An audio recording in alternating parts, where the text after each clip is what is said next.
நீலகிரி மாவட்டம் கூடலூரில் கனமழையால் ஏற்பட்ட வெள்ளப்பெருக்கில் அடித்துச் செல்லப்பட்ட சிறுவனை தேடும் பணி 3வது நாளாக முடுக்கிவிடப்பட்டுள்ளது. கூடலூர் பந்தலூரில் தொடரும் மழையால் ஆறுகளில் வெள்ளப்பெருக்கு ஏற்பட்டுள்ளது. பந்தலூரில் செல்லும் வெள்ளேரி ஆற்றில் பள்ளி மாணவர்கள் 4 பேர் மீன்பிடிக்க சென்றனர்.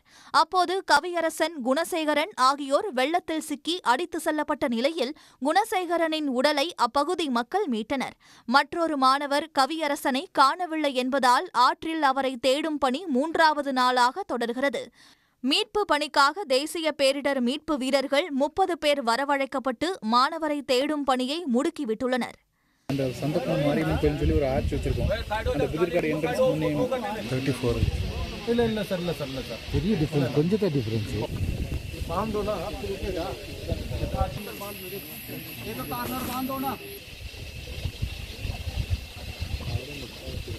பேரிடர் மீட்பு படையினர் ஸ்கூபா டைவிங் உபகரணங்களுடன் நீருக்கடியில் சென்று தேடி வருகின்றனர்.